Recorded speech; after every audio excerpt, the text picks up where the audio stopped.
take 5 hours too. College football. To accomplish today in day one? It was a heavy load day. Our performance staff wanted us to really get after it today, and then we'll ease back tomorrow and the following day, and so that we can get to Tokyo on Tuesday and hopefully have the aches and pains simmering at least by that point instead of boiling. So, but first day of camp is always fun. A lot of good energy, and we had a really good day. The group that just won the title a few months ago basically dominated practice as they should, But the scrimmage, the live stuff, they looked fantastic. Draymond had a great practice. Loon, Steph, Wig, everybody looks really good and ready to go. And then all the young guys, they got to learn from the older guys. So it's going to be a fun team to coach. Yeah. Wiseman and Loon were going at it at the end of practice. Just what can Wiseman get out of working against a guy like Kavan and what he's been able to accomplish? I think just watching Loon the last couple of years has helped James, but now playing against him, he'll be able to feel and see, some of those tricks of the trade that Loon is so good with, screen, flipping the screen, catching the ball in the pocket, moving the ball on, DHOs, like all the stuff that Loon does to help create shots for Steph and Clay and Wiggs. Those are the things we want James to learn how to do. And if he can get really good with that stuff, he has the added benefit of being able to catch a lob, going to the rim and finishing over the top of the defense. So Loon's obviously a championship player and guy who's seen it all, and James is just trying to learn from him. So it's a good setup. Steve, over here. Did everyone come through okay? Yeah. Okay. Yeah. And what do you need to see from Dante for him to get minutes? I mean, you guys brought him in, obviously knowing what his history is like, but what do you want to see from him? Exactly what we've seen from him, early in his career. Good shooting, good 3-point shooting, playmaking, like kind of secondary ball handler, playmaking in the pick and roll, tough defense. He's a really tough guy in terms of not being afraid to stick his nose in the play defensively, take a charge, box out. So he just needs to be himself. Yeah, I mean, there's a reason we signed him. We really like him as a player, and we think he's a great fit. With Dante, what do you think about his background at Villanova maybe helps him assimilate with the style here? Yeah, I mean, Villanova guys are generally really advanced. Jay Wright did an amazing job with that program over the years, and most of the Villanova guys were not one and done. They spent most of them anyway, at least a couple years, sometimes 3 or 4 years in college. So the development part has already happened, and that's the advantage. And then of course with Dante, he's played on a championship team with Milwaukee. He's seen and competed, in this game at the highest level. So it's exciting to have him on our team. Have you talked to Jay Wright about him? Oh yeah, Jay and I have talked about Dante. He raves about him, loves him, and we talked as soon as we signed him. We were texting and talking, and so we're excited.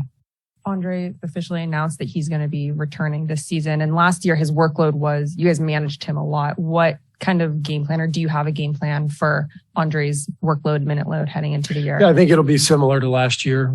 He's when he is right physically and able to play, then he'll be playing. I mean, he can still play. He showed that last year. At the same time, he's at the age where he won't be available for 82 games. We know that. So, he was planning on retirement. So this was sort of a last minute decision that he made. He wasn't here today. He won't be here tomorrow. We gave him the freedom to do the things that he already had scheduled. He should be back on Monday for practice. That's the plan. And we'll just take it as it goes. But his presence is going to mean the world to us. We have so many young guys that the more mentoring and coaching from within our team, the better. How important was it to retain Kevon this offseason? Yeah, that was crucial. I mean, Loon is so important to what we do. He's at both ends. I mean, he's such a good defensive player, protecting the rim, but also switching onto guards. And then on offense, he's our best screen setter. He's learned a lot from Draymond over the years in terms of how to use the dribble handoff and the screening to free up Steph and Clay. And then, he's gotten really good too, catching the ball in the pocket, catching the ball in the dunker and finishing. He found angles, and it's gotten to be a much more comfortable spot for him. And then the rebounding really took off last year. So without all of that, we would have had a big hole there. And so we're lucky to have him back. When you throw James into that mix now at center, how do you assess that position group for this team? Well, we're thrilled to have James back. He looked great today. He's had a really good summer. I joked with him. I said, "Welcome to your first ever training camp." It's his third season, and this is literally his first camp. So better late than never, but this will be great for him. He's got a lot to learn. As I mentioned the other day, the process of him growing and learning is, I think, much more natural this year from where he was as a rookie, given the state of our team. So he'll learn from Draymond and Loon, and he'll keep getting better, and we'll see what that means. See Kevon in the hallway over there, so I'll probably ask him this too. But obviously, he played 82 last year. You do have James back this year. You guys aren't chasing maybe a top seed as ferociously. Do you plan to give him maybe some more rest? I mean, I'm sure you're not scripting it out now, but yeah. Do you think maybe easing his workload a little bit might be a goal? Not necessarily. I mean, last year went great. I mean, there were a couple nights where the performance team said, well, we could give Loon a night off. But we don't have to. He's healthy. So, and he wanted to play 82, and I thought that was a really big milestone for him. I wanted that for him, and it's just a great testament to what he's been through the last couple of years, and to be able to overcome all that, and then not only be available every night, but to play the way he did at such a high level in such high stakes games. It's great to have him back healthy, and hopefully another 82 this year. Hey, Steve, Dante's been a guy who's been, got a lot of deflections over his career. Who's that? Dante. Yeah. And what do you think about his off-ball defense and how that could help you guys in transitions? Yeah, I think we'll learn more about that the next couple of weeks. I haven't watched him closely since he's been in the East for most of his career, but I like his activity level. I like his awareness and his feel for the game. So we'll see how his off-ball defense is. I anticipate it'll be good, but some of these guys I'm really just seeing for the first time up close. Steve, how big was Andre's return specifically for the development of someone like Jonathan Kuminga? I know they've developed a relationship over the past year. It's big. We need Andre. On the court and in the locker room. And I've always felt that internal leadership is really one of the keys to any great team, any championship team. The players have to have a hierarchy, and the older guys have to help the younger guys. It's the only way it can work. And Andre embodies all of that. So I'm thrilled to have him back.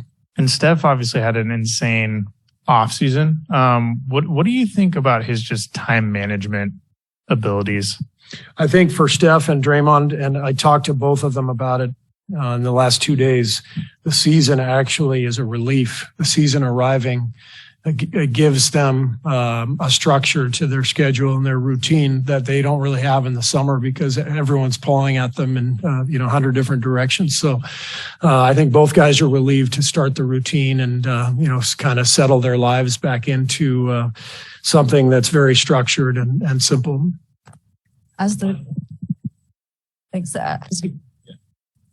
you get started with a group on your work, how much do you want the memories from a championship season to feel fresh? Maybe those good vibes funnel into a new year versus also turning the page on a new season. Yeah, that's kind of the theme, for our season is both. We want to enjoy what we just accomplished, but we want to use it as an example of what it takes to do it again. And so that's the turning the page part. There's going to come a point. Right now, we're still in the glow of it all, and training camp, we're the champs. It feels great. And then there's going to come a point, whether it's a week from now or 3 weeks from now, where we, get kicked in the teeth and it's like, all right, we got to turn the page. That last year doesn't matter anymore, but you have to enjoy it for as long as you can because it's an amazing accomplishment.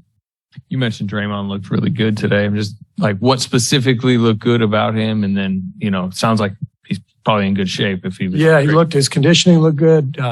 His body looks good. He's really moving well, both laterally and sprint speed up and down the floor. He was mentoring the young guys, coaching them up in drill work. And then on the floor, his team, the blue team, with Loon and Steph Wiggs, that group, they just demolished everybody. Thanks.